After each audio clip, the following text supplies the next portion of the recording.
এই দেখেন বন্ধুরা, আমি মাশরুম চাষ করেছি। 5-6 দিনের ভিতরে মাশরুম বের হয়ে যাবে।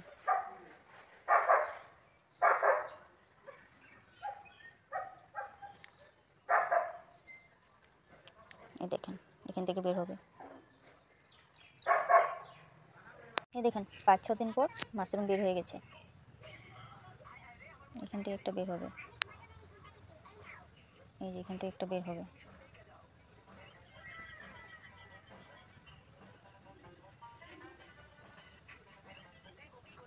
এই দেখেন, এখান থেকে বের হবে।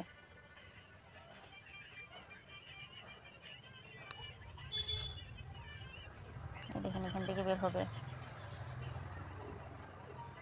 এখান থেকে বের হবে, দেখেছেন?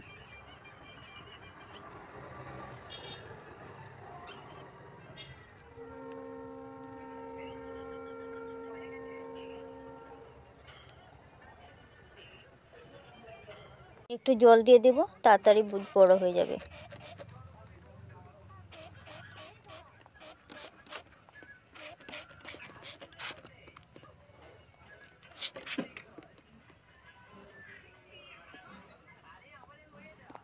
এই দেখেন বন্ধুরা, আমার মাশরুম বড় হয়ে গেছে। এগুলোকে পেড়ে নেব। দেখেন, আজ এই মাশরুমটাকে রান্না করব। এটাকে এখন ভেঙে নিয়ে যাব।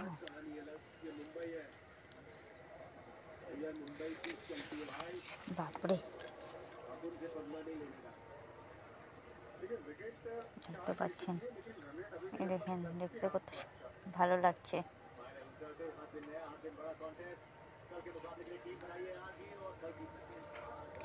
তেল গরম হয়ে গেছে, এখন পেঁয়াজ কুচি দিয়ে দেবো,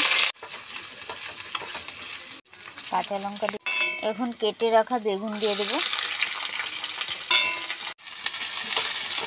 বেগুনগুলোকে ভালো করে ভেজে নেব। স্বাদ মতো নুন দিয়ে দেবো।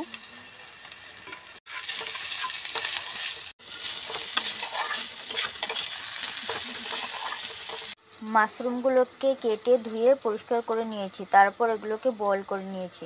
এখন এগুলো দিয়ে দেব।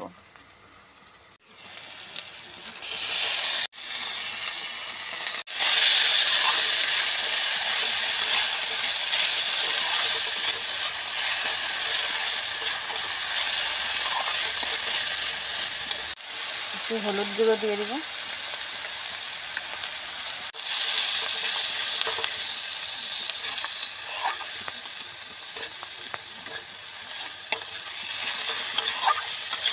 এখানে আর কোনো মশলা দিব না।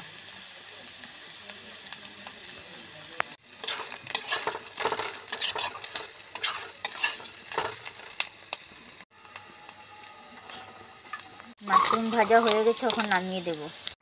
এই দেখেন, আমাদের মাশরুম ভাজা হয়ে গেছে। আপনারা এইভাবে বাড়িতে খেয়ে দেখবেন, অনেক টেস্টি লাগে খেতে।